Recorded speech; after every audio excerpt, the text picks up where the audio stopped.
ইটের বাটা বন্ধ ছিল 12 বছর, কিন্তু তাও ইট টানার প্রতিদিনই শব্দ পেতাম আমি। প্রশ্ন ছিল প্রতিদিনই সেখানে কাজ করতো কে। আমি সেখানে কাজ নেওয়ার আগে লোকালটা একটা কথাই আমাকে বলতো, রাতে কিছু শুনলেও দেখার চেষ্টা করিস না। এর ঘটনাটা রাতে নাইট ডিউটি থাকা এক কর্মরতার ব্যক্তির।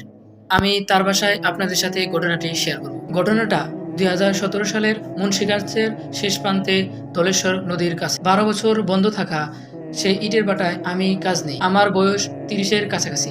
কাজটা পেয়েছিলাম আমার এক কাছের বন্ধুর কাছ থেকে। একটা পুরনো ইটের বাটা পাহারা দেওয়া। বাটাটা অনেকদিন বন্ধ থাকায় নতুন কাজ করবে বলে মালিক চেয়েছিল নতুন একজন মানুষ কেউ পাহারা দেয় এই ইটের বাটা। গ্রাম থেকে একটু দূরে হেঁটে যেতে 10 থেকে 15 মিনিট সময় লাগে। চারপাশে খোলা জায়গা আর ঝোপঝাড় আর শুকনো জমি। দিন যখন গেলাম জায়গাটা খুব সাধারণই মনে হয়েছিল।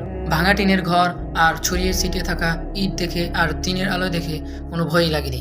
প্রথম 2 রাত একদম সাধারণ ভালো কাটেছে। আমি একটা কাঠের চেয়ারে বসতাম। সেই 2 দিন আমার কাজ করতে খুব ভালোই লাগতেছিল। বাটার চারপাশ দিয়ে আমি ঘুরে দেখতেছিলাম। তখন কোনো মানুষ ছিল না, কোনো আওয়াজ শোনা যেত না, শুধু দূরের থেকে কুকুরের আওয়াজ শোনা যেত। তৃতীয় রাত থেকে পরিবেশ আস্তে আস্তে বদলাতে থাকে। রাত তখন 12টা বাজে। আমি তখন চুলার কাছ দিয়ে হাঁটতেছিলাম। হঠাৎ খেয়াল করলাম বাটার ভিতরে মাটি যেন নড়াচড়া করছে, অথচ তখন কেউ আসেনি। ভাবছিলাম হয়তো দিনের বেলা কোনো পশু এসেছিল। আমি সেই দিন আর এটার আর গুরুত্ব দেইনি। পরের রাতে মনে হচ্ছিল কেউ ইট টানছে। প্রথমে মনে হলো বাতাসের শব্দ হচ্ছে।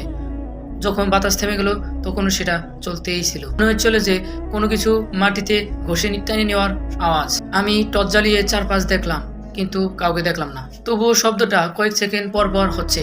আমি তখন নিজেকে বুঝালাম পুরনো জায়গা, কিছু শব্দ হতেই পারে। আমি তখন ভয়ে বাইরে চলে আসলাম বাটার। কিন্তু 5ম রাতে যা হলো আমি এখনো বলতে পারি না সেটা। সেই দিন 1টার পরে আমার খুব গরম লাগতেছিল, কিন্তু সেই সময়টা ছিল শীতের সময়।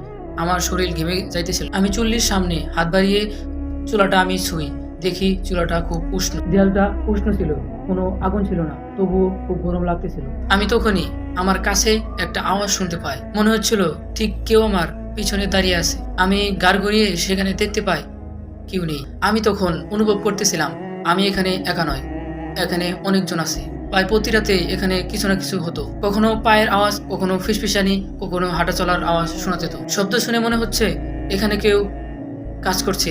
মনে হয় আগের মতোই কাজ চালু হয়ে গেছে ইটের ভাটায়। আমি সাহস করে বলি, এখানে কেউ থাকলে তোমরা সামনে আসো। আমি এই কথা বলার পর কিছুক্ষণ শান্ত হয়ে যায়। তারপর কিছুক্ষণ পর এক ভারী শান্ত গলায় একজন মানুষের মতোই বলছে, তোর এখানে থাকার কথা নয়। এই কথা শুনে আমার শরীর অবশ হয়ে যায়।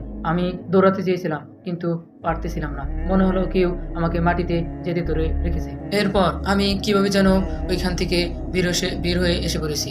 তারপর আমি আর কখনো চুলার কাছে যাইনি। রাত যখন 10 দিন পর আসে, তখন আমি মনে মনে বলি আমি আজকেই কাজ ছেড়ে চলে যাব, শুধু আজকের রাতটাই। রাত 1:30টার পর চুলার কাছে আমি আলো দেখতে পাই। সেটা আগুনের আলো নয়, লালচে একটা আভা।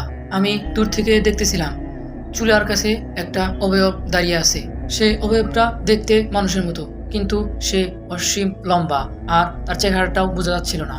সে অনেকক্ষণ দাঁড়িয়েছিল, তারপর সে চুলার ভিতরে চলে গেল। তার কিছুক্ষণ পর আবার সেই ইট টানা শব্দ।